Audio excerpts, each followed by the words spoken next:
I'm in charge of editing, so I can make myself look good. Remember how when we were playing D&D and then you muted the microphone? I'm not the only one who does that. I'm just saying. Yeah, when anyone else? Okay, like this podcast, like this post. If you have ever in a Zoom meeting you've had to fart, so you mute your mic and let it rip.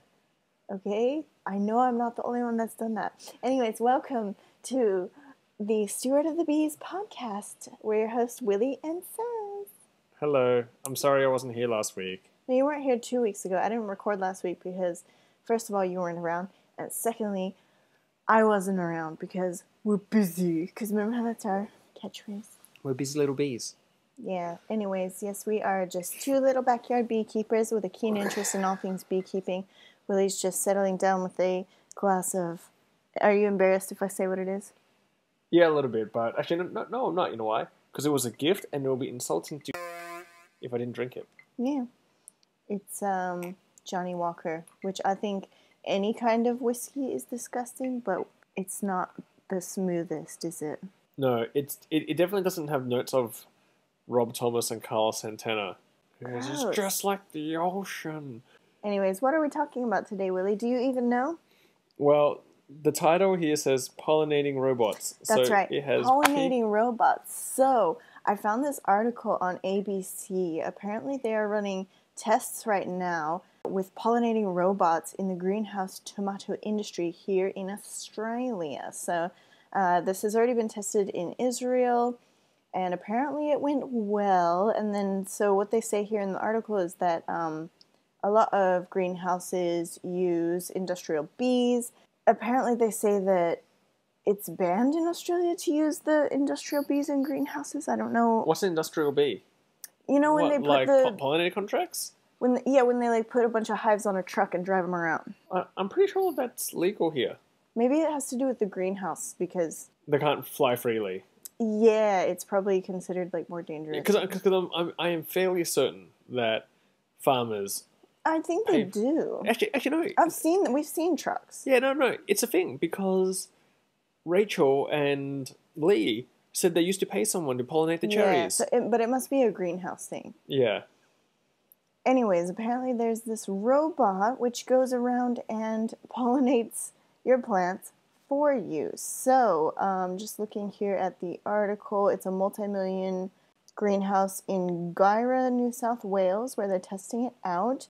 He says that the greenhouse tomato industry is a $900 million industry and growing. So they obviously really want to keep this business going. So, okay, it says we don't have bumblebees in mainland Australia. That's true. So we have what's called the European honeybee. Yeah. Bumblebees are only in Tasmania. Okay. Now, is it that they pollinate the crops better? Or why is it... Also, look how they've got these tomatoes tied up. Those are monsters. Okay, so this is... I'm like really tomato ignorant, so I'd actually love to know more about this. So hopefully to one of our 7 listeners, they can answer this for me. No, according to our analytics on Anchor, it's 1.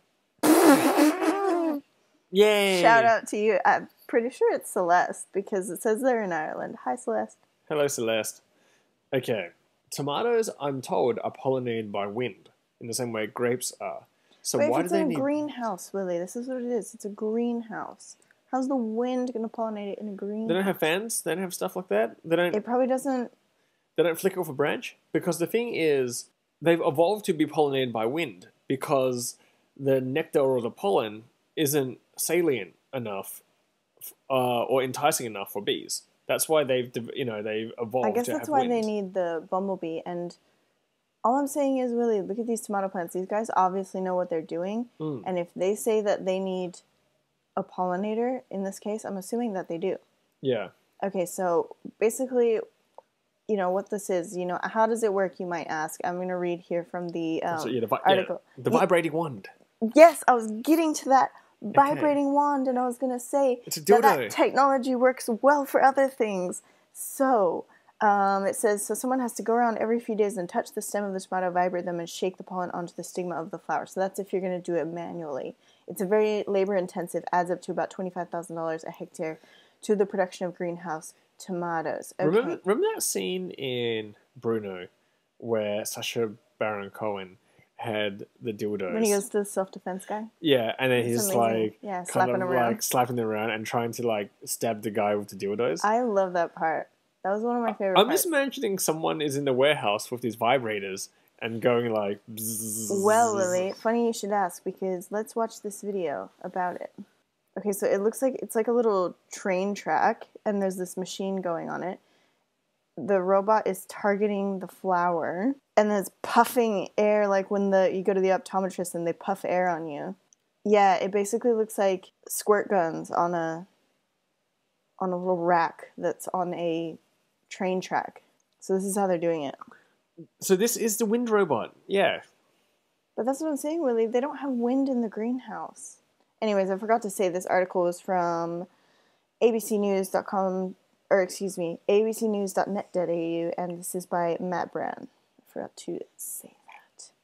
So, Willie, my question for you is, what do you think? Yeah, it's fantastic. Like, I've always been vocal and had strong opinions that farmers need all the help we can get. I like that they're implementing, technology, implementing robotics, with their endeavors. I do think the government needs to do more, as always, to support farmers and stuff like that. Yeah, that that basically industry or like big investors, they have to be part of the process a lot earlier to help get it off the ground. So in this particular thing, like they're showcasing the robot, right? You showed me some great snapshots of the article, and it's great. And I'm sure, everything about the robot is fantastic. Not just the fact that it can pollinate the tomatoes, but actually the fact that it has the AI to recognize the flowers, to target the flowers, puff wind at them and stuff like that. I feel like, that can be done, across the board. For example, with... Are you saying the fact that they're running this test in this one farm in Australia now with the robots, where they should be already spreading it across the board for a lot of people?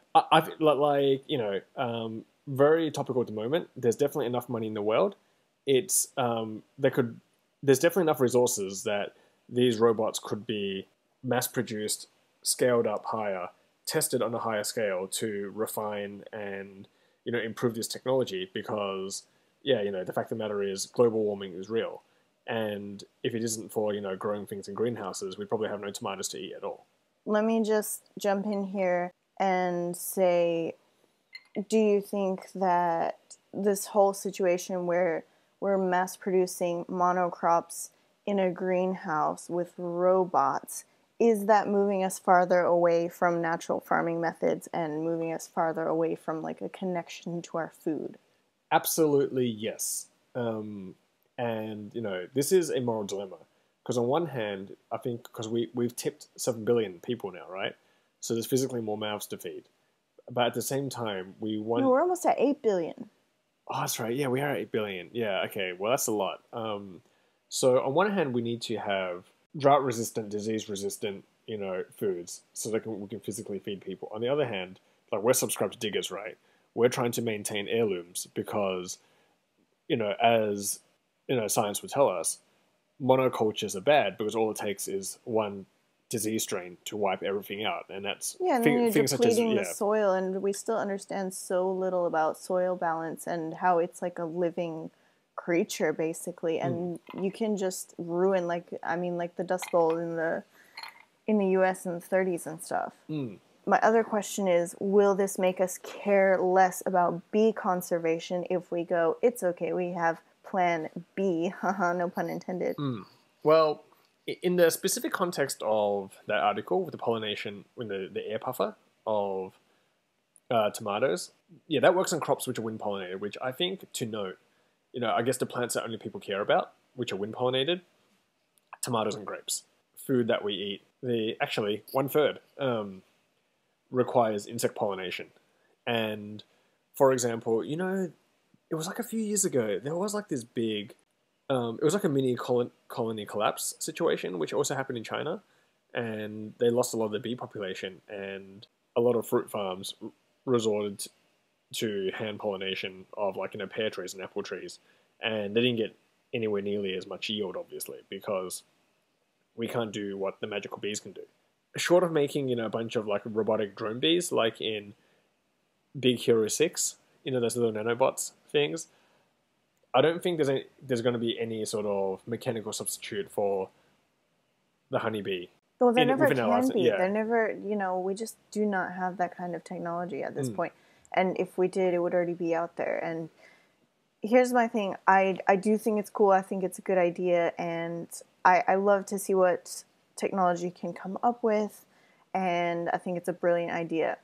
However, I know I'm old-fashioned and boring and stuff, but I have this dream where everybody, and I mean everybody, is growing something at home themselves, and we are all learning about beekeeping and natural gardening and composting and all that kind of stuff, where it kind of brings us closer to the earth and it helps us appreciate our food more, and then you're not burning as many fossil fuels because you're not going to the shops as much. That is my dream. Even if, I know we can't all grow everything. I know there's people in apartments and stuff, but you've got a windowsill, okay? Unless you're in jail, sorry, Jelaine Maxwell, you can't grow anything right now.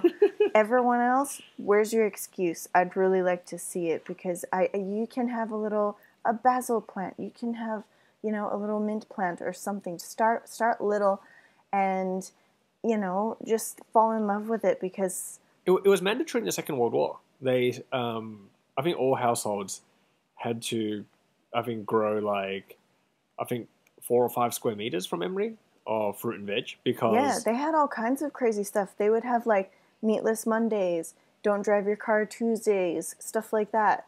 Where if you try to do that now, it'd be like, don't tread on me. Don't tell me to wear a mask. That's sad. Wear a mask, guys. Yeah, you know what? Wash your hands, guys. Also, yeah, as a remember how there was a hole in my beekeeping veil for ages because we couldn't afford to get it repaired, and then eventually we got enough Bumblebee money, so I got a veil which doesn't have holes in it, so that I don't get ruthlessly stung in the face all the time. Yeah. Yeah, I feel that way about the masks. Yeah, it's like that meme that I posted that said, it's funny. It has 2 beekeepers with their veils on, and there's one without the veil on, and he's getting the shit stung out of him. And the other 2 are going, I'm an expert in the field, and I told him that he should wear a veil, but he said it was against his freedom, so...